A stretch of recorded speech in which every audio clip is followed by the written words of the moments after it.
É que a gente sabe que quando a gente faz uma viagem sem planejamento, a gente corre muitos riscos.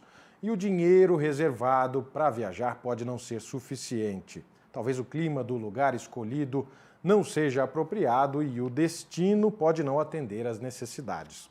E aí, para te ajudar a organizar esse momento, para que ele se torne um passeio dos sonhos, o coordenador do Turismo Social do Sesc Goiás, Juliano Barcelos, vai contar para a gente quais são os passos para você se planejar e viajar sem dor de cabeça. Não é, Lívia Bailão, que também está com a gente aqui. Ótima tarde para você, Lívia. Mano, perdão, um abraço para você que está aí no estúdio, juntamente com toda a equipe do Sistema Sagres, da produção do Tom Maior. Grata ao Juliano, que eu já estou aqui curiosa para saber as dicas que ele tem para dar para nós. E quero deixar um abraço aí para os nossos ouvintes, telespectadores, internautas aqui do Tom Maior. Aí, abraço dado, recado registrado. Boa tarde também para o Juliano Barcelos. Juliano, seja bem-vindo aqui ao Sagres em Tom Maior. Boa tarde, Johan. Boa tarde, Lívia. Teremos um momento aqui de esclarecimentos e estamos à disposição aqui para esclarecer as dúvidas. Pois é, coordenador. Falou em viagem, difícil alguém dizer que não gosta de viajar, né? É uma das melhores coisas da vida para se fazer mesmo. Mas nesse momento, qual é a primeira coisa que deve ser planejada, coordenador? Bom, quando a gente fala em viajar, né, ou sair de viagem, por ser um momento de lazer, de descontração, muitas vezes as pessoas acham que não seja necessário fazer um bom planejamento. E um bom planejamento cabe para quaisquer situações, inclusive para se viajar. Então, sempre digo a todos que, antes de iniciarmos, de fato, o planejamento, a primeira coisa que a gente tem que fazer é definir se iremos viajar sozinho ou se iremos viajar acompanhados. Isso faz toda a diferença na hora do planejamento. Afinal de contas, se a intenção é uma viagem acompanhada, seja de amigos, familiares, independente de quem quer que seja, esses acompanhantes devem ser envolvidos nesse planejamento, de forma tal que as decisões tomadas, tudo aquilo que for decidido para a viagem, seja compartilhado entre todos. Dessa forma, não se corre muitos riscos de ter algum problema durante a execução daquela tão esperada viagem, daquele momento de descontração e de lazer. E se, obviamente, a opção for por uma viagem sozinho, aí, claro, todas as decisões, então, partirão do viajante. Então, essa é a primeira etapa para iniciarmos esse processo de elaboração de um momento de viagem. Então, peraí, antes da Lívia perguntar, eu queria ver se eu entendi. Não viaje sem avisar ninguém, é isso, coordenador? Também, o aviso à família, aos amigos é extremamente importante, afinal de contas, quem não já pensou em talvez ter algum problema durante a viagem e se vê talvez desprovido de algum suporte se não tiver alguém avisado, né? Então, esse é o primeiro, um momento importante mesmo, é um ponto importante, mas, de qualquer forma, a decisão com quem fará a viagem é o primeiro passo para que ela tenha sucesso. Lívia. Eu tenho uma dúvida, obrigada, Johan. Eu tenho uma dúvida, Juliano, que é assim, hoje em dia a gente compra muita coisa pela internet, os pacotes, né, hospedagem, e esses dias, isso nunca aconteceu comigo, pessoalmente, mas esses dias ouvi um amigo dizer que comprou, fez a hospedagem intermediada por essas agências, né, que alugam e tudo, e chegou lá, não tinha nada reservado, foi um atropelo, acionou a empresa não deu respaldo, né? E aí, enfim, a sorte que ele estava com amigos e tudo era festa, eles conseguiram uma alternativa, né? Mas então a minha pergunta é, esses sites em que a gente aluga hotéis, apartamentos, né, hospedagens, é seguro? O que a gente pode fazer para se assegurar em relação a essa forma, que é uma forma bacana, mas que pode dar problema também, né? Qual o nosso comportamento enquanto consumidores, enquanto quem está indo, quem está planejando uma viagem? Lívia, a escolha de quem cuidará da organização de viagem é uma das etapas. Nós aqui no SESC elencamos 13 dicas como parte das etapas de planejamento. E a escolha de quem organizará essa viagem de fato é uma dessas etapas. Quando nós falamos numa organização independente, é claro que o viajante vai recorrer às plataformas de venda online, aos sites das companhias aéreas, por vezes o site do próprio hotel, se for o caso, enfim.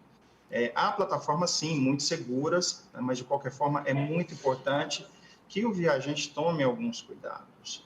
E quando ele escolhe também uma empresa para cuidar de todos os trâmites, de todos os procedimentos da viagem dele, da mesma forma, não o liberta ou libera das preocupações que devam ser observadas. Então, o primeiro ponto que eu sugiro é que o viajante busque informações acerca dos fornecedores, ou seja, daqueles empreendimentos que fornecerão serviços durante a viagem, como hotéis, companhias aéreas, receptivos locais, empresas que oferecem serviços de alimentação, de passeios.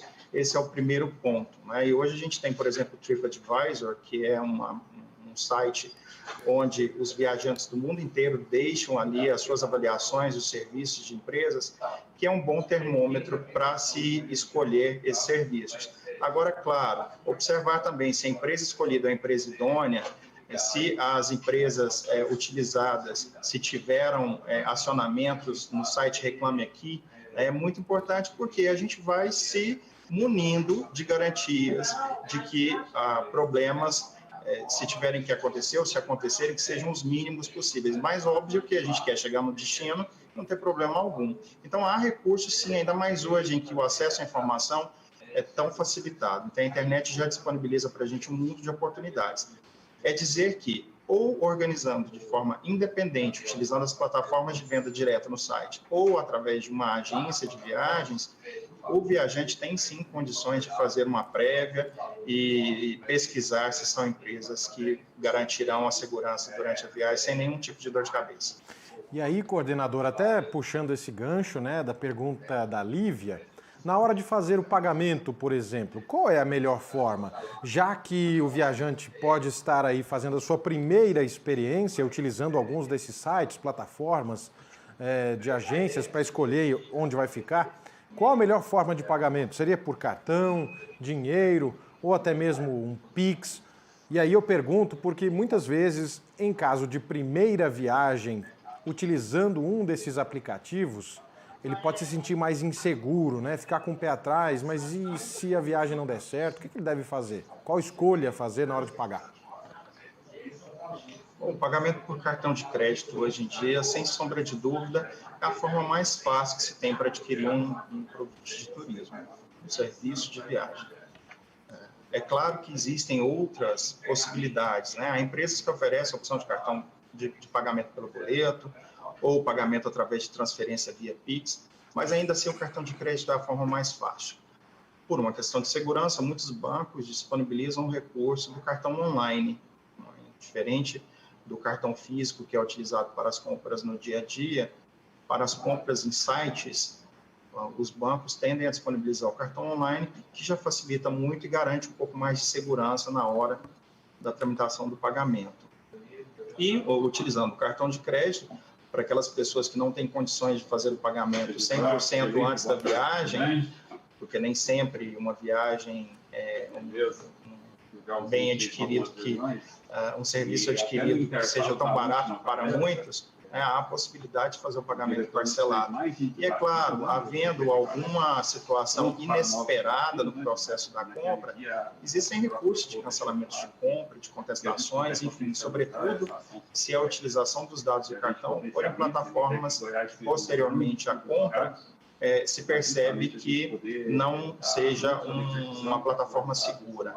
Ainda assim, o Código de Defesa do Consumidor garante às pessoas que fazem aquisição de produtos e serviços pela internet o chamado direito de arrependimento. O direito de arrependimento dá a esse consumidor a oportunidade de, no prazo de 7 dias a partir do pagamento, para que ele desista da compra, faça o cancelamento e reveja o valor pago por Eu acho que completo. isso aí, sem dúvida nenhuma, já está pacífico. Lívia. Eu teria só que... Johan, bom, eu queria perguntar, Juliano, sobre a questão de documentação. Por exemplo, para a gente viajar aqui dentro do Brasil, a gente tendo normalmente a habilitação, que já consta o CPF, né? Mas quando nós estamos viajando com crianças menores, né? Aqui dentro do país há algumas cautelas, né? E também em relação à documentação para fora do Brasil. Por exemplo, se a gente vai aqui no América do Sul, no Mercosul, é de um jeito. E se eu vou para os Estados Unidos ou para a Europa, né, como é que funciona? Que cuidados e atenções a gente tem que ter nessa hora? Lívia, esse ponto é de extrema importância, não que os demais não sejam, mas a ausência da documentação correta na hora de embarque, por exemplo, pode representar o fim de um sonho, porque o viajante ele poderá, de fato, ser impedido de um embarque se não estiver com a documentação completa. Então, vou até estender um pouco mais a resposta, porque você me pergunta sobre o embarque com crianças, e eu vou estender para os adultos também. Então, muitas vezes o adulto não se atenta se aquela documentação que ele está portando esteja realmente com as informações que foram declaradas no momento da compra. É importante que esse viajante verifique se aquele documento, a numeração utilizada na hora do preenchimento de um formulário de compra online, por exemplo, está sendo apresentado um documento que ele está portando, um documento físico que porta na hora do embarque. E aí, quando eu falo de embarques nacionais, óbvio que eu estou me referindo à certidão de nascimento para crianças, ou crianças menores de 11 anos, por exemplo, ou a carteira de identidade, que é o mais adequado, uma carteira de identidade atualizada, que não seja muito antiga, né, que tenha uma foto mais atualizada também. Se não, o viajante não tiver a carteira de identidade, pode ser sim a carteira de trabalho, pode ser a CNH, enfim, ele precisa certificar que está com um documento de identificação civil atualizado e com os dados que foram apresentados no momento da compra. Quando nós falamos em viagem com crianças, aí é muito importante que seja observado o seguinte: se a viagem for dentro do território nacional, pai e mãe ou o responsável legal pela criança pode fazer o embarque acompanhando essa criança com toda a documentação que comprove que o adulto, o acompanhante, seja o responsável legal. Digamos que essa criança vá viajar sem a companhia dos pais ou outro responsável legal. É necessário que esses responsáveis emitam uma autorização de viagem para essa criança junto ao juizado da infância e da juventude, de forma tal que na hora do embarque o órgão fiscalizador ou a empresa que esteja realizando o embarque se certifique de que essa criança está autorizada a viajar sem a companhia dos seus responsáveis e na companhia desse outro adulto que foi então delegado a responsabilidade por ele acompanhá-lo. Quando nós falamos em viagem para fora do Brasil, para fora do país, a criança ela precisa de estar autorizada, se não estiver na companhia dos pais, precisa da autorização dos pais para que essa viagem aconteça. E se ela estiver na companhia somente do pai, ela precisa da autorização da mãe, e se estiver só na companhia da mãe, ela precisa da autorização do pai. Porque diferente da circulação da criança em território nacional, para a saída do país é necessário que ela esteja com autorização de ambos. Independente de quaisquer situações para fora do Brasil, o ideal é que se utilize o passaporte atualizado, que é emitido junto à Polícia Federal.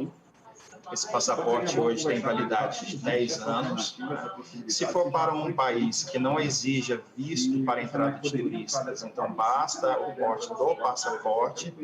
Se for um país em que exija o visto para a entrada, é necessário que o viajante recorra a uma embaixada ou ao consulado para a emissão do visto. E aí, finalizando a sua pergunta em relação ao Mercosul, se for uma viagem nos países do Mercosul, a carteira carteira de identidade brasileira atualizada é autorizada, mas ainda assim é mais seguro a utilização do passaporte. Tá certo. Juliano Barcelos, coordenador do Turismo Social do Sesc Goiás. Obrigado pelas informações e esclarecimentos. Tem muitas perguntas a fazer sobre esse assunto. Nosso tempo, infelizmente, terminou. A gente agradece a você, Juliano, pela participação aqui conosco. E quem quiser rever essa entrevista, está disponível lá no nosso YouTube, youtube.com/SagresTV. Juliano, obrigado mais uma vez. Eu que agradeço. Boa tarde. Boa tarde.